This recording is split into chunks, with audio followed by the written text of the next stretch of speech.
दोस्तों नमस्कार। गुरुकुल के एक नए एपिसोड में आपका स्वागत है। मैं हूं परेश पाठक।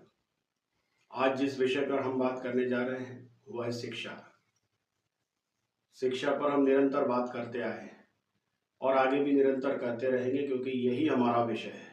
प्रतिदिन देश एक नई चुनौती का सामना करता है और उस चुनौती से हम सब सीखते हैं, हमारा समाज सीखता है और इसी आकलन के साथ हम प्रस्तुत होते हैं, इस उम्मीद के साथ कि इस घटना से हमने क्या सीखा।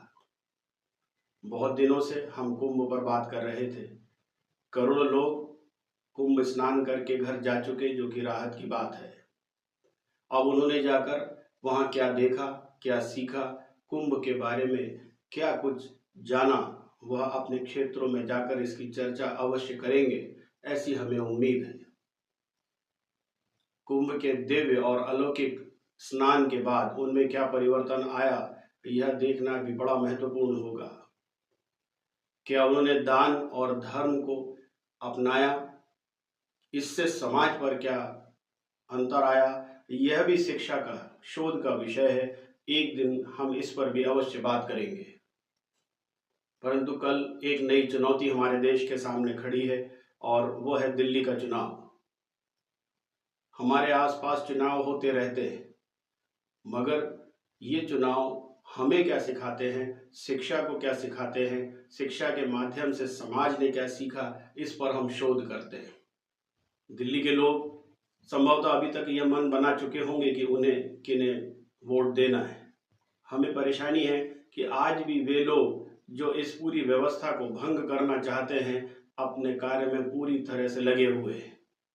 वे सभी राजनीतिक दल जो रेवड़ियों की बात कर रहे हैं, वे सभी लोग जो कुछ ना कुछ बांट रहे हैं या बांटने के लिए कह रहे हैं, वह इस व्यवस्था पर बोझ बनने वाले हैं। और शिक्षा का आलम यह है कि लोग इस बात पर तय करते हैं अपना वोट कि उन्हें अधिक कौन क्या देने वाला है। यही चिंता का विषय है। क्या यही शिक्षा ने उन्हें सिखाया था? पिछले 10 साल से आप पार्टी और इसके पहले तमाम दूसरे राजनीतिक दलों ने जो शिक्षा दिल्ली के लोगों को दी है, अगर उसका अंत इसी जगह पर आके हो जाना है कि हमें क्या अधिक से अधिक मुफ्त में मिल सकता है और उसी के बिना पर हम लोगों को चुनेंगे, तो यह शिक्षा व्यवस्था पर एक प्रश्न चिन्ह के अलावा कुछ भी नहीं है। सामान्य रूप से कहा जाता है कि दिल्ली एक स्वच्छ और बहुत बेहतर राजधानी है, मगर वहाँ कई कॉलोनीज में कचरों के ढेर हैं और कई जगह पर जनता पानी और बिजली के लिए परेशान है। इसके अलावा बेरोजगारी, महंगाई और बहुत सी चुनौतियां हैं। क्या उन चुनौतियों को सामने रखकर यह तय नहीं किया जा सकता कि कौन व्यक्ति है जो अपने क्षेत्र की इन समस्याओं के लिए हल ढूंढ सकता है? एक बहुत बड़ी बात जो हमेशा कही गई कि शिक्षा व्यवस्था सुधार दी गई है, क्या यही शिक्षा व्यवस्था सुधारी गई कि आज भी 100 में से 100 सीटों पर इस बात के लिए लोग ढूंढे जा रहे हैं कि वे चुनाव में रेवड़ियों को देखकर या मुफ्त की योजनाओं को देखकर वोट दें? हमारे वे युवा कहाँ हैं जिन्होंने बेहतर शिक्षा प्राप्त की? वह उच्च मध्यम वर्ग या वो मध्यम वर्ग कहाँ है जो हर बात पर अच्छी बहस करता था और कहता था कि हमें देश को आगे लेके जाना है? आज बहस अगर इसी बात पे होनी है तो यह शिक्षा की नकारात्मकता ही मानी जाएगी।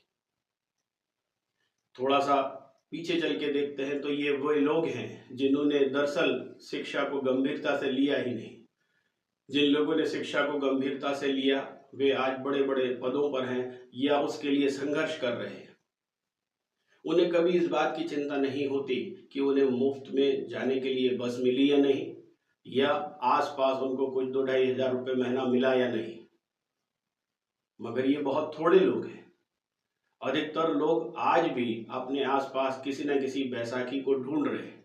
कल का चुनाव यह भी तय करेगा कि यह वर्ग कितना बड़ा है। महिलाएं हैं, युवा हैं और पुरुष हैं।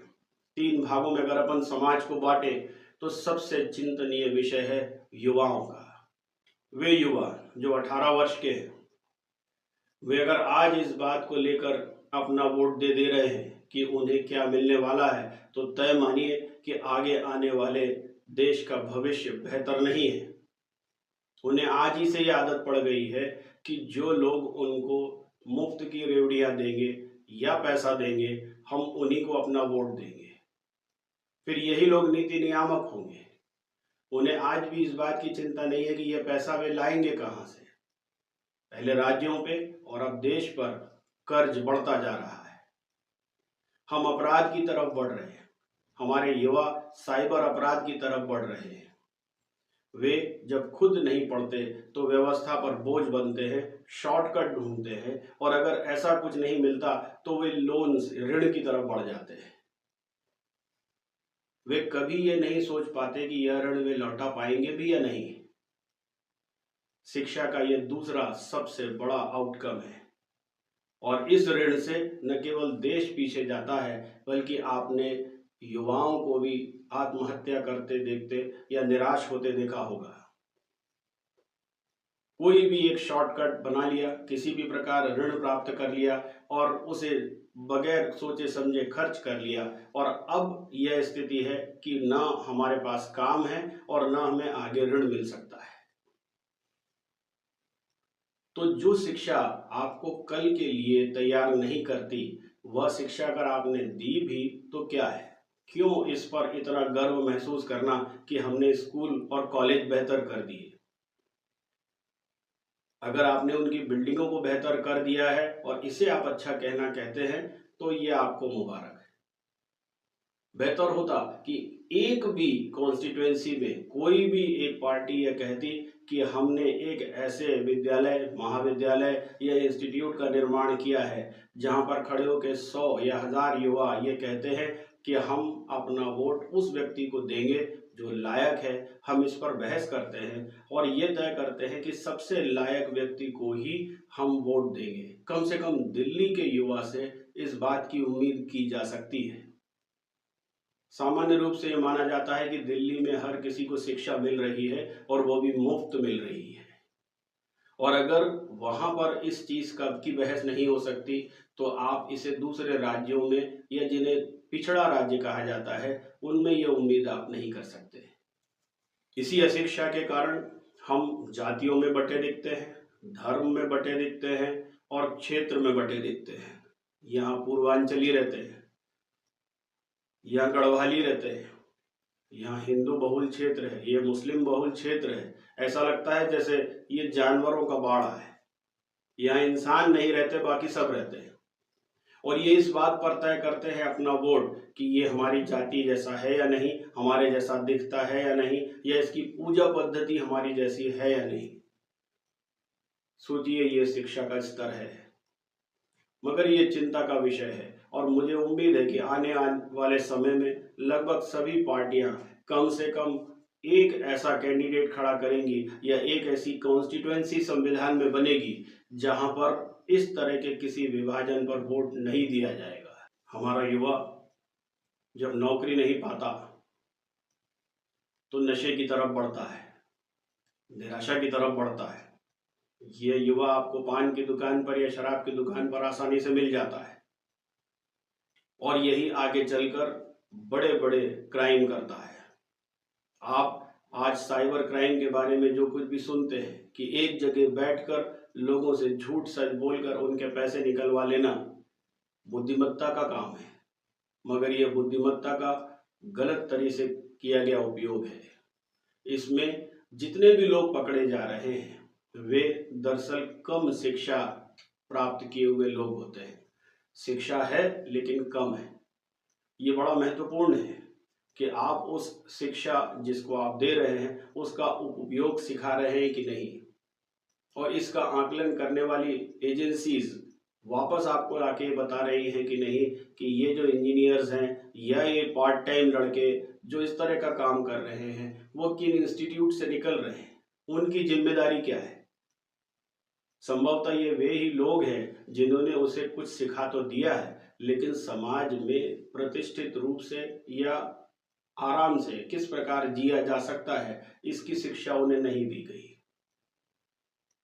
बहुत महत्वपूर्ण है ऐसी शिक्षा प्रणाली को बार बार रिव्यू करना, जो आपको सिर्फ विषय नहीं पढ़ाती, जीवन के व्यवहारिक पक्ष भी सिखाती है।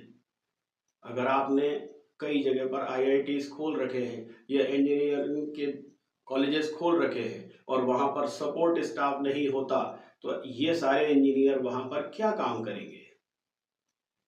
संभवतः यह स्थिति बड़े महानगरों में हो गई है कि हमने कुछ लोगों को इतना अधिक पढ़ाकर तैयार कर दिया है कि अब उनकी पढ़ाई की प्रासंगिकता समाप्त हो गई है।